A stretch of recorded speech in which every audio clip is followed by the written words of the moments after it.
له وعلى آله وصحبه ومن تبعه.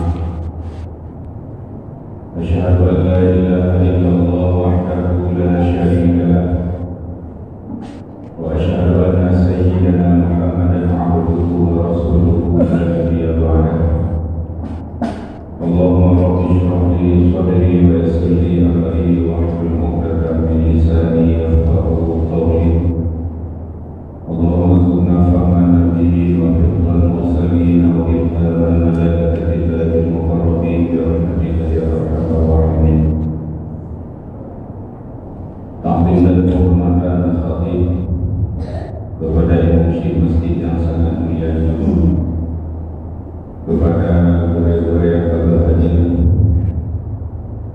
dan takdim dan kehormatan kepada kaum muslimin sidang jamaah yang dirahmati oleh Allah Subhanahu wa Ta'ala. Sambilan terjebak dalam rumah Allah, marilah sama-sama dari yang tercoba kalian tercoba kaji sebuah makalah, sebuah perkataan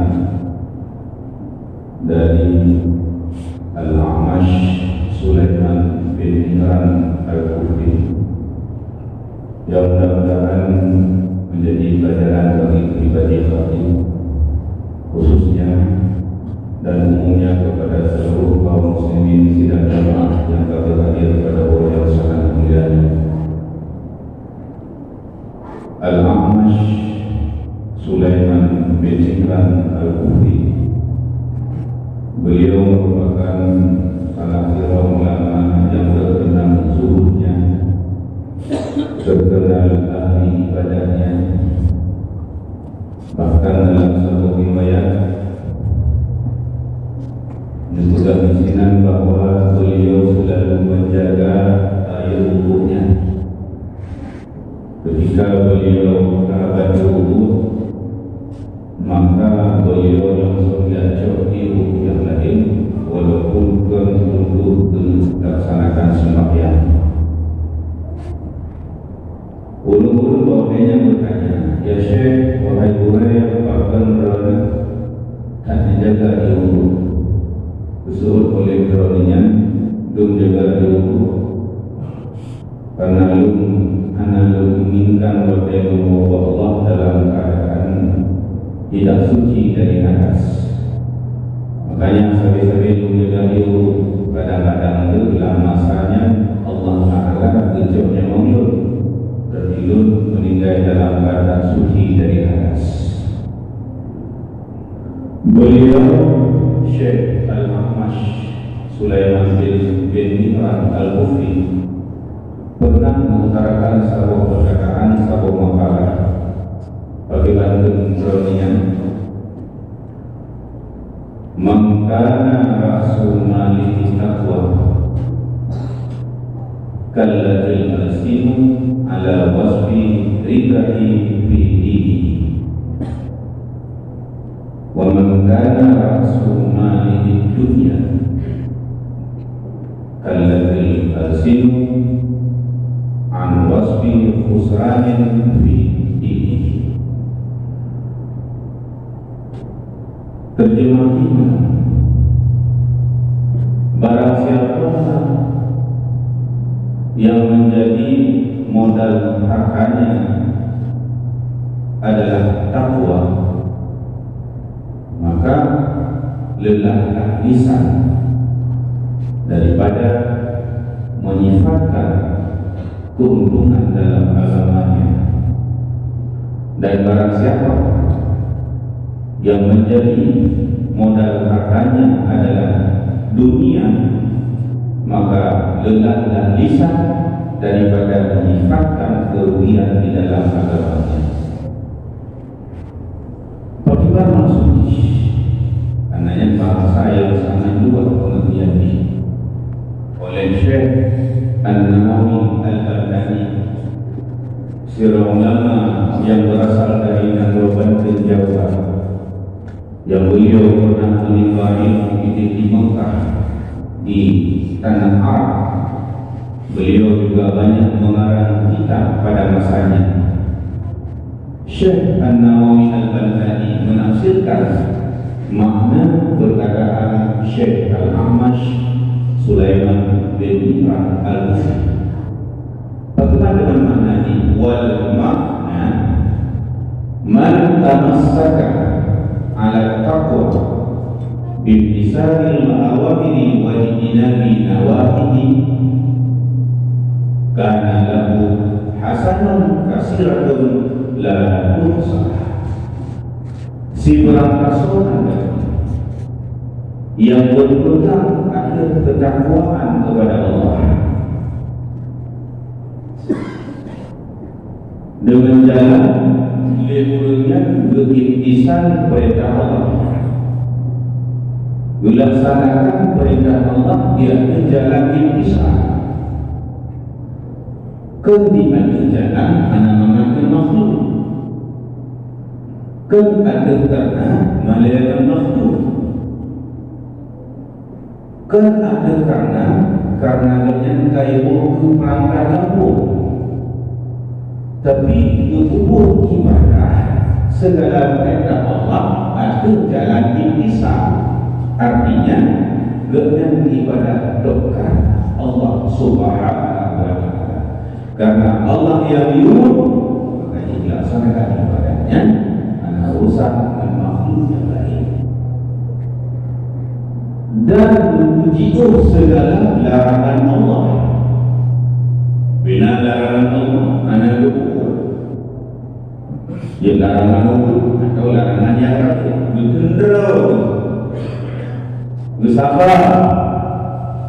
Ada larangan yang anak berpukul, larangan mampu larangan. Yang digunakan oleh Syekh Al-Amash Sulaiman bin Imran Al-Bukhari, urutnya akan mendapatkan hasanatun katsiratun la tuhsa, akan mendapatkan kebaikan yang banyak yang tidak bisa dihinggakan, tidak bisa dihitungkan guna kebaikannya. Babimu untuk beribadah kepada Allah. Karena yang ingat disebut firman Allah, wa tazawwadu fa inna khairaz zalika. Janganlah bekal untuk dirimu sendiri. Ketahuilah sebaik-baik bekal adalah takwa kepada Allah Subhanahu wa Ta'ala. Layak dan sangat patut tanya selaku makhluk beribadah kepada Khalik, yaitu Allah Subhanahu wa Ta'ala. Sanjira Allah bila dia menaik atur siga dari lafaz yang terlebih tanya tunggu kita ini nikmat pemberian Allah tersebut. Maka janji dia itu bertakwa kepada Allah Subhanahu wa Ta'ala. Ittaqillah dalam satu hadis, hai semua kunna, takwalah kepada Allah dimanapun berada. Walaupun berada dalam hukum Tuhan, di sini harus bertakwa kepada Allah. Walaupun tak peluang untuk melakukan pelanggaran maksiat kepada Allah, tapi tak usahakan tak gentar. Tinggal mengingat bahawa anak layak ini bermaksiat kepada Allah Subhanahu wa Ta'ala. Sangat-sangat anak layak hanya bermaksiat kepada Allah Subhanahu wa Ta'ala. Maka bertakwalah kepada Allah di sisa umur-umur yang menteruskan oleh Allah Subhanahu wa Ta'ala. Yang kedua, yang paling baik betul menanya dalam golongan kita makna yang kedua, makana Rasulullah di dunia kallati asimu ala wasfi usranin fi dini.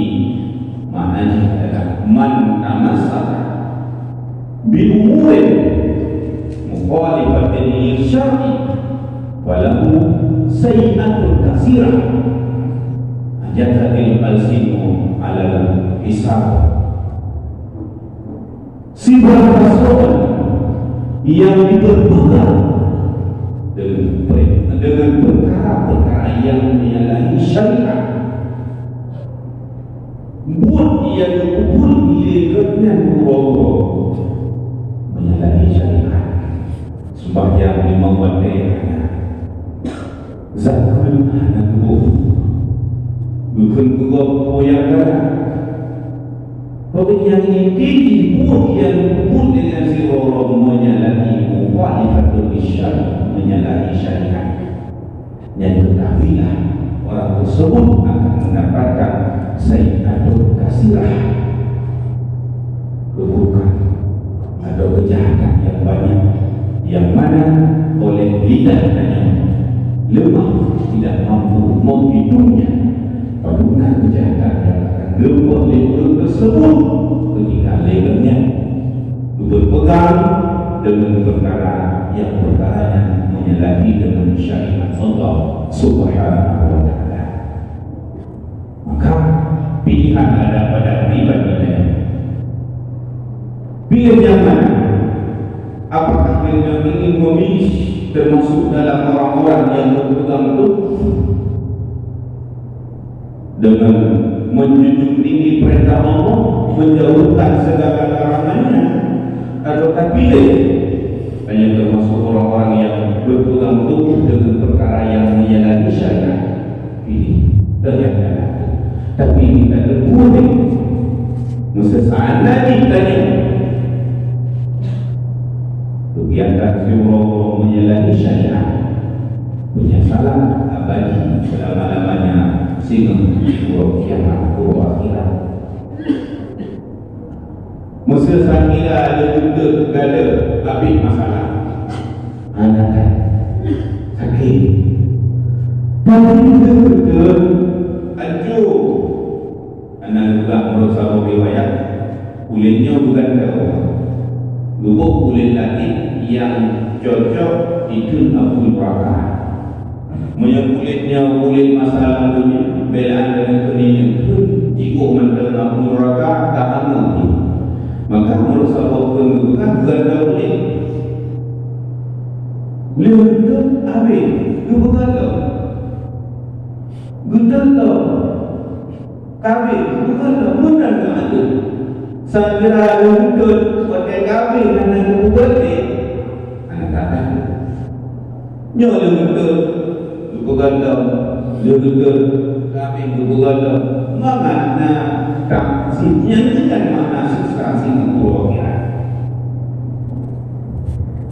pengiran selama iman itu dalam satu riwayat berhubung yang selama iman menghina dalam neraka untuk selama-lamanya. Anak lelu, anak burung ini. Maka jangan dulu termasuk hanya dalam urun yang pertama dalam nerakanya Allah. Dan lagi yang kedua, beriman dan bertakwa kepada Allah Subhanahu wa ta'ala. Karena kuburan juga dua macam. Yang pertama rawdatun min riyadil jinan, kebun dari kebun surga. Yang kedua kufrah min kufari niran, satu lubang dari kobaran api neraka. Ingin memilih yang mana? Apakah ingin dari kuburan tadi termasuk dalam rawdah kebun dari kebun surga? Silakan beribadah kepada Allah Subhanahu wa ta'ala. Mana-mananya layak mengakui, silakan bermaksiat kepada Allah Subhanahu wa ta'ala. Tapi ingat, salah sirah ulama sufi, tapi ingat, maksiat silakan juga, tapi wajib takut siksa Allah.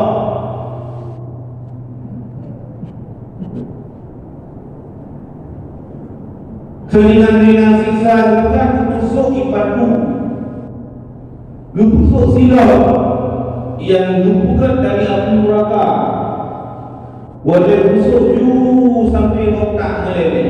Dan silakan bermaksiat kepada Allah. yang ribut yang kurang. Jangan sekali-kali engkau bermaksiat kepada Allah karena tubuhmu, karena dirimu tidak akan pernah sanggup menahan pedihnya siksa, pedihnya kobaran api neraka.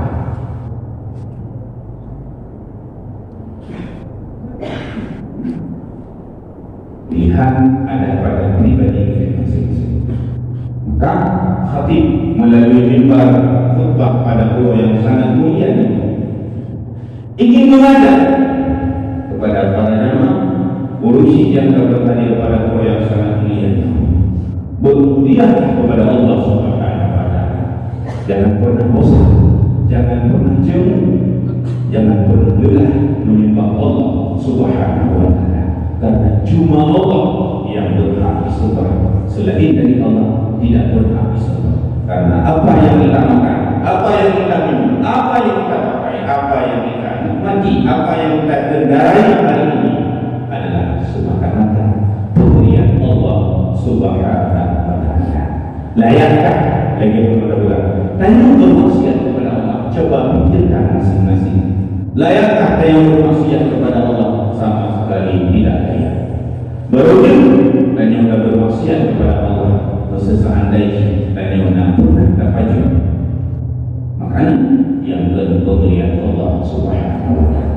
Tapi yang menu-menu yang terhajur, yang terhajur, yang terhajur, yang terhajur dia adalah pemberian Allah Subhanahu wa taala dalam keadaan melalui jauh manusia-manusia yang lain. Janganlah hanya mencoba bermaksiat kepada Allah Subhanahu wa taala. Beribadah kepada Allah tentu harus didasari oleh ilmu pengetahuan. Benar-benar pangan sah ibadah Tuhan yang buat Tuhan buat dengan ilmu, Tuhan yang amalan. So Tuhan sembahyang ilmu sembahyang, Tuhan ilmu sembahyang. Seandainya kita pun ilmu ataupun amal anak ilmu kerana dasar ilmu walaupun betul betul bahkan betul ilmu tapi hanya ada bahawa mana ilmu hanya ilmu yang oleh Allah Subhanahu wa taala. Ilmu ini baru beramal kepada Allah. Sebelum beramal, jaga amal itu agar tidak musnah dimakan pahalanya oleh perkara-perkara yang bisa menghanguskan pahala kemudian kepada Allah Subhanahu wa taala. Mohon yang dapat Tuhan sampaikan kepada orang yang sangat mulia. Kesimpulan modal kehidupan dua perkara. Yang pertama takwa kepada Allah. Yang kedua dunia. Pilih yang mana?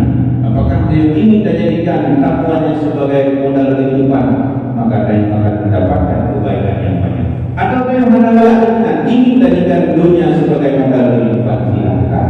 Tapi ingat, ancaman akhirat akan datang kepada mereka. Cukup sekian dan demikian yang dapat Tuhan sampaikan. Ada masalah atau silap yang harap berbanyakkan maaf. Jika katamu dalam kabar rukun wal khutbah